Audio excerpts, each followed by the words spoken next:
श्रद्धेय अनिल बलूनी जी, मित्रवर संजय मयूख जी, सभी पत्रकार मित्रों नमस्ते। कल पार्टी की ओर से सुप्रीम कोर्ट के फैसले के बाद मित्र सुधांशु त्रिवेदी जी ने टिप्पणी की थी, लेकिन आम आदमी पार्टी की कहानी बहुत लंबी चलती है, वो जल्दी खत्म ही नहीं होती है, परत दर परत उसमें निकलती है। आम आदमी का आरोप है कि सरकार उनको खत्म कर रही है। आम आदमी पार्टी खुद को अपने आप को खत्म कर रही है। हमें ये बताइए, हम ही ने कहा था ना कि एक्साइज पॉलिसी ऐसी बनाओ जिसमें कमीशन खाओ। सरकार ने कहा था कि पूरे दिल्ली में शराब का ठेका एक मोनोपोली कर दो। क्या भाजपा ने कहा था कि अपना 6% वोट राष्ट्रीय स्तर पर मान्यता प्राप्त करने के लिए शराब के कमीशन से प्राप्त करो गोवा के इलेक्शन में? ये हमने कहा था क्या?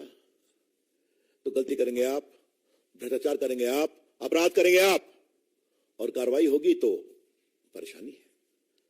ऐसा कैसे चलेगा भाई? ये आज इसलिए बताना जरूरी है कि अरविंद केजरीवाल और उनकी पार्टी, मनीष सिसोदिया, संजय सिंह, सभी बार बार कहते थे कि पूरा यह मामला बिल्कुल फर्जी है। कहा था ना, फरवरी से मनीष सिसोदिया जी जेल में, उनका बेल रिजेक्ट किया लोअर कोर्ट ने, बेल रिजेक्ट किया हाई कोर्ट ने, अब सुप्रीम कोर्ट ने रिजेक्ट किया। और बाकी सदन जैन वगैरह की बात तो हमारे दिल्ली के मित्र लोग करते रहते हैं आपसे, कितने उनके नेता जेल में हैं ये आप सभी जानते हैं। लेकिन आज तक अरविंद केजरीवाल ने इस पूरे महाघोटाले पर एक शब्द स्पष्टीकरण का नहीं कहा। This very important to note. बार बार बिल्कुल झूठा है, बेबुनियाद है, फंसाने की चाल है। तो बोया पेड़ बबूल का तो आम कहां से होगा केजरीवाल जी? ये तो मुझे पहली बात कहनी है। दूसरा विषय, एक राजनीति में और लोकतंत्र में रिकॉल वैल्यू होता है, तो आज थोड़ा रिकॉल वैल्यू बताना जरूरी है कि एक पूरा स्कैम था क्या। आप सभी जानते हैं, लेकिन मैं आपके माध्यम से देश को रिकॉल करा रहा हूं। एक नई एक्साइज पॉलिसी बने, इसके लिए ग्रुप ऑफ मिनिस्टर्स बैठा, उसके हेड थे मनीष सिसोदिया जी। उसमें फिर कई चर्चा हुई, बाकी हुई। इसी बीच में दक्षिण भारतीय लॉबी की एंट्री होती है और वो एक मिडिल मैन के थ्रू संपर्क करते हैं, और जब कुछ गड़बड़ी होती है, संदेह होता है, तो विषय अरविंद केजरीवाल के पास पहुंचता है। अरविंद केजरीवाल जी कहते हैं, this middle man is my man, उससे बात करो। और ये बात मैं ऐसे ही नहीं कह रहा हूं, आज के अखबारों में सारा विस्तार से छपा है, आज के अखबार में मैं लेकर के आया हूं, इसलिए मैं कोई उल्टी फिरती बात नहीं कह रहा हूं। उसके बाद जो रिपोर्ट बन के आई उसको कहा नहीं, केजरीवाल जी के घर की बैठक में कहा ये जीएम की रिपोर्ट मानी जाएगी। और जीएम की रिपोर्ट कौन थी? जो सदन लॉबी ने बना कर करके अपना पूरा फायदे का बना करके दिया था। और ये बात मैं नहीं कह रहा हूं, अरविंद केजरीवाल के जो सेक्रेटरी हैं उन्होंने कहा इन्वेस्टिगेशन में, अरे सॉरी मनीष सिसोदिया के। और ये सब बातें रिकॉर्ड पर है, सीबीआई भी इंक्वायरी कर रही है, ईडी भी इंक्वायरी कर रही है, चार्जशीट फाइल हुई, आप सभी जानते हैं। इसी में एक और सवाल उठता है, क्या इतना बड़ा स्कैम बिना केजरीवाल के आशीर्वाद से हो सकता है क्या? जो लोग दिल्ली सरकार को जानते हैं और उनके चाल चलन को जानते हैं, such a massive scam cannot take place without the clear approval of Mr. Kejriwal. और जो बातें आई यहां पर, उन्होंने साफ कहा कि हमारा आदमी है, इससे कांटेक्ट करो। जब मिलना नहीं संभव हुआ तो फेस टाइम से बात हुई, और उसके बाद उन्होंने जो बनाया एक लॉबी ने, वो पूरी रिपोर्ट को उसी में समाहित कर दिया गया। तो ये तो बड़े गहरे, सीधे और परिस्थिति जन साक्ष्य उपलब्ध है। लॉ में कहते हैं direct evidence and very suspicious circumstantial evidence. तो ये दोनों उपलब्ध हैं। ये सुप्रीम कोर्ट का कल का बेल रिजेक्ट किया वो पूरा आदेश है। मुझे लगता है आप लोगों ने भी पढ़ा होगा, लेकिन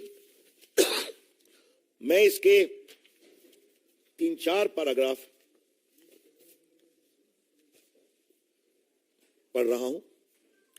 Vijay Nair and the members of the liquor group had meetings on different dates, including on 16/3/21, and had prepared the new excise policy, which was handed over to Vijay Nair. Thereupon, the commission fee, which was earlier fixed at minimum of 5%, was enhanced to a fixed fee of 12% payable to wholesale distributors. The appellant Manish Sisodiya was aware that three legal manufacturers have 85% share in liquor market. सब मैं supreme court से coat कर रहा हूं। और उसके बाद the excess amount of 7% commission fee earned by the wholesale distributor of rupees 338 crores only constitute an offence under Section 7 of the Prevention of Corruption Act relating to public servant bribed. This amount was earned by the wholesale distributors in a span of 10 months. This figure cannot be disputed or challenged. मैं फिर कह रहा हूं, ये supreme court का कहना है। This figure cannot be disputed or challenged. Thus, the new excise policy was meant to give windfall gains to select few wholesale distributors who in turn had agreed to give kickbacks and bribes.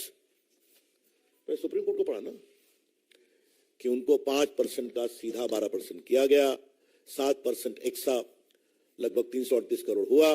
ये जो उनको windfall gain हुआ, ये पूरे kickbacks और bribe के लिए use हुआ। तो फिर 10 महीने में इसको हटा क्यों दिया? जब लेफ्टिनेंट गवर्नर साहब ने कहा कि इसकी इंक्वायरी कराएंगे, क्योंकि सारे पदाधिकारी बड़े अचंभित थे कि हो क्या रहा है, ये तो हम लोग की गर्दन नपेंगे।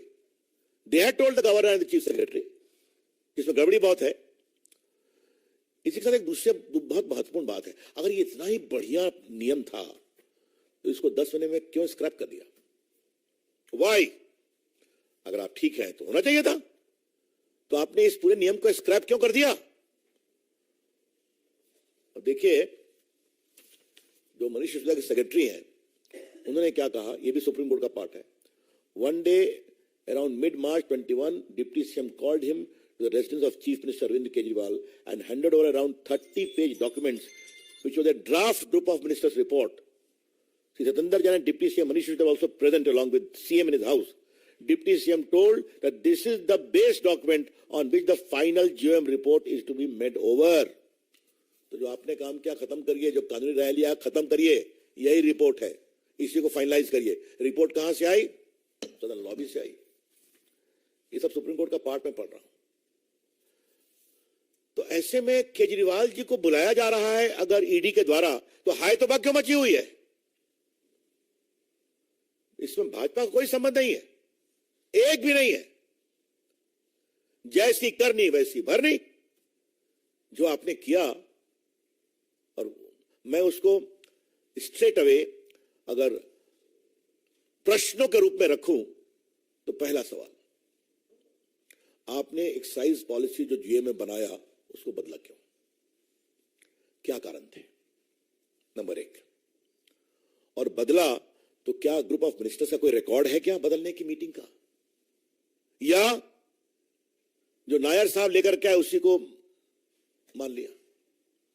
नंबर 3, 7% से 12% क्यों किया? और नंबर 4, अगर आप इतने ही विश्वास था आपको अपने ऊपर, तो एक्साइज पॉलिसी को 10 महीने में खत्म क्यों कर दिया?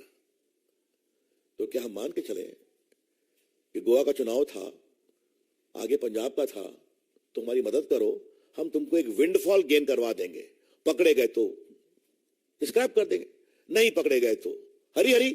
यही तो है ये पूरा मामला। इसलिए भाजपा का इससे कोई संबंध नहीं है, यह कानून की प्रक्रिया है। Let me clarify very clearly that the BJP has nothing to do with this whole scam at all. It is the entirely deed and misdeed and corruption of the Aam Aadmi party, the leader, the chief minister, the deputy chief minister and other associates. तो अगर वो कानून अपनी प्रक्रिया कर रहा है, जो कोर्ट तक, सुप्रीम कोर्ट तक फिल्टर हो रहा है, तो उस प्रक्रिया में अगर उनको समन किया गया, जो, और याद करिए कि केजरीवाल जी सीबीआई के सामने पेश हो चुके हैं, शायद अप्रैल में गए थे जहां तक मुझे याद आता है। आप अभी जाइए, अपनी बात कहिए। तो चूंकि कल शाम से एक राग दरबारी बज रहा है कि भाजपा आम आदमी को खत्म करना चाहती है, तो हमें लगा कि इसका स्पष्टीकरण जरूरी है। मित्रों, मुझे एक अंतिम बात कहनी है। हम लोग सभी अपने स्टूडेंट लाइफ से एक्टिविस्ट रहे हैं।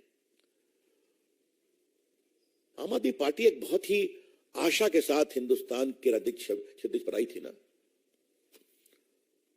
स्वयं बाबा थे उनके साथ, कई नॉन पॉलिटिकल लोग जुड़े थे उनके साथ। ये ईमानदारी का सर्टिफिकेट सबको देते थे और इनके बाबा, हम सब इनका सम्मान करते हैं, वो तो विड्रॉ कर गए। आज एक बड़ा सवाल मुझे उठाना है और ये बहुत गंभीर सवाल है। सारे इनके सहयोगी जो आंदोलन में साथ थे, इनसे अलग क्यों हुए? चाहे वो अपनी बेदी जी हों या कई फिल्म स्टार्स हों, अनुपम खेर हों, फिर हमारे प्रशांत भूषण हों, योगेंद्र यादव हों या साजिया इल्मी हों, इन सबों ने साथ संघर्ष किया था ना। आशुतोष जी पत्रकार हों, सब क्यों खट्टे चले गए? क्या हुआ? उनकी हर बात का मैं समर्थन नहीं कर रहा हूं, लेकिन ये सवाल उठाऊंगा कि पूरे देश में लोगों को भ्रष्टाचार का सर्टिफिकेट देने वाले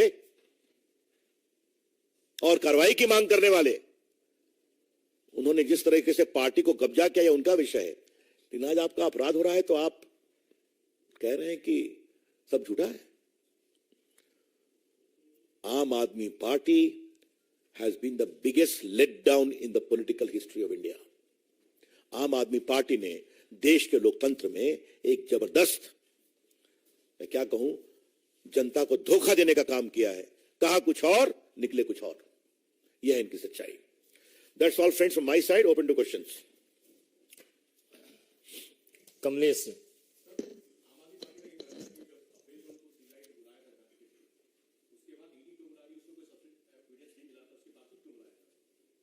ये तो उनका कहना है ना। चार्जशीट पढ़ लें, ईडी की भी पढ़ लें, सीबीआई की भी पढ़ लें। और मैंने तो कहा, वो पूरा आपको दिखाया था, आज का अखबार जो छपा है ना पूरा। क्यों कहा गया he is my man, talk to him? ये क्या है? क्यों उनके घर में बैठक हुई और सेक्रेटरी को कहा गया कि पुरानी रिपोर्ट छोड़ो, यही रिपोर्ट चलेगी? सच्चाई है। Devendra Parashar, India TV. वो लास्ट में करेंगे जरूर। रविंद्र सिंह, जी न्यूज।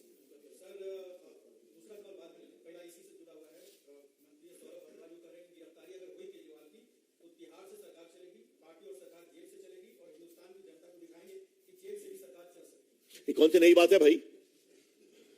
सत्येंद्र जैन का इस्तीफा कितने महीनों के बाद दिया गया? 2 साल के बाद इस्तीफा दिया कि नहीं दिया गया? 1 साल के बाद। मनीष सिसोदिया कितने दिन के बाद किया? उन्होंने खुद किया है। तो कोई नई बात नहीं है, ये उनका आचरण बता रहा है। इस पर कोई, ये भी एक नई परंपरा है। अभी तक देश में कोई किसी पार्टी का आप जेल गए तो आपको इस्तीफा देना पड़ता है ना।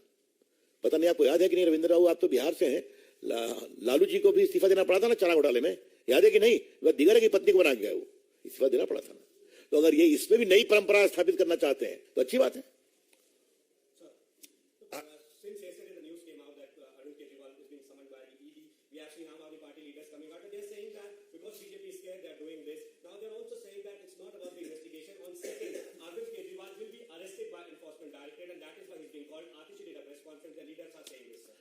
I am not sitting here to give reply to all the comments.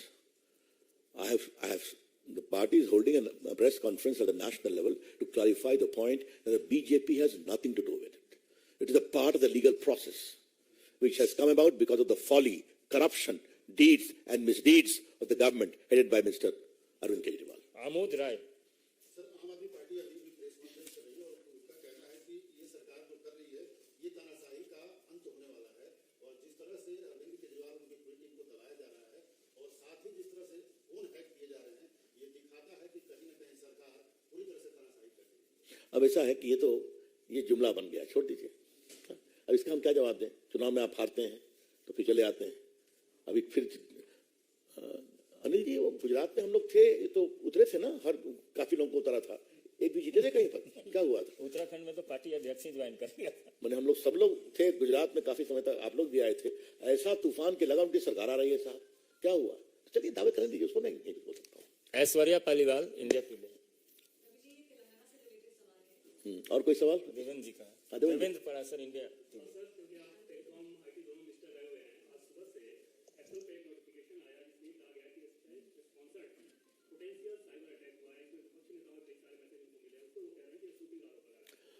ऐसा है, ये क्या मैसेज है नहीं है ये उनका कहना है ना, इसको एप्पल क्लैरिफाई करेगा। उसको उनसे परेशानी है तो एफआईआर कर दें एफआईआर, कौन रोक रहा है उनको? क्या वैसे ही हुआ जब राहुल गांधी ने देश में हल्ला करके कि मेरा फोन पेगासस में हैक हुआ है, और जब सुप्रीम कोर्ट ने कहा अपना फोन दीजिए इन्वेस्टिगेशन के लिए बिफोर द कमिटी, नहीं दिया उन्होंने। तो ये तो मुझे, और आपने शशि थरूर की बात की तो खुद स्टैंडिंग कमेटी के चेयरमैन रहे हैं, आईटी के, टेलीकॉम के, उठा करके क्यों नहीं पूछते हैं एप्पल के कंपनी से, give explanation what this matter. नहीं संतोषजनक हो एफआईआर करें। लेकिन ये सब कहने के पहले सरकार पर आरोप, ये बिल्कुल बेबुनियाद है, फॉल्स है। शैलेंद्र दूरदर्शन। हिंदी जो गठबंधन है, विधानसभा चुनाव में दिखा है कि कुछ लोग अलग अलग चुनाव मैदान में उतरे हैं, पार्टियों में कोई सहमति नहीं है। उस गठबंधन के एक नेता उमर अब्दुल्ला कह रहे हैं कि विधानसभा चुनाव में देखा गया दिखता है गठबंधन जो बीजेपी के खिलाफ था। और क्या आपको लगता है केजरीवाल इस्तीफा कभी देंगे? ये तो होना ही था ना। मैंने पहले भी कही थी कि ऐसी बारात में दूल्हे का पता नहीं है, लेकिन बारात लोकसभा के बारात के रास्ते पर जाने के पहले ही बिखरेगी, ये मुझे भी उम्मीद नहीं थी। देखिए, ये अवसरवादी गठबंधन है जहां स्वार्थों का टकराव है, और स्वार्थों का टकराव होता है तो अखिलेश जी विखिलेश जी हो जाते हैं, आम आदमी पार्टी भी कूद जाती है। तो आगे के देखिए कैसा होता है। केजरीवाल जी इस्तीफा करेंगे कि नहीं करेंगे, ये ऐसा विषय आपने उठाया है जिस पर मुझे बहुत गंभीर चिंतन करना पड़ेगा कि वो करेंगे नहीं करेंगे, देखा जाएगा, स्थिति आए लीजिए। लेकिन एजेंसीज क्या करेगी, it is none of our concern, उनका विषय है। Aishwarya Paliwal, India today.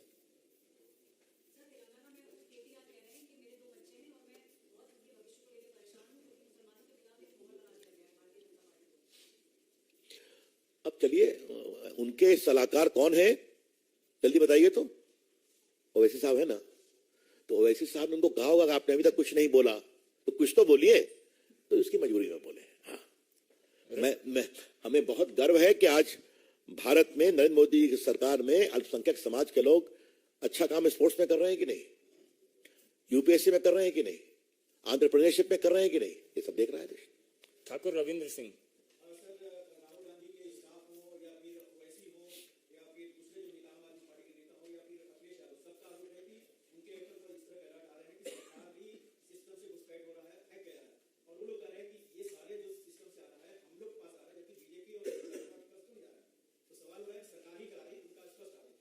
ऐसा है तो फिर कह रहा हूं, एफआईआर क्यों नहीं करते, एप्पल टू प्रोटेस्ट क्यों नहीं करते, एप्पल से बात करें व्हाट इज दिस मैटर। लेकिन जहां तक मैं अपने अनुभव से कह सकता हूं, कोई भी टेलीफोन कंपनी ऐसा नहीं कहती है। बात समझ गए आप?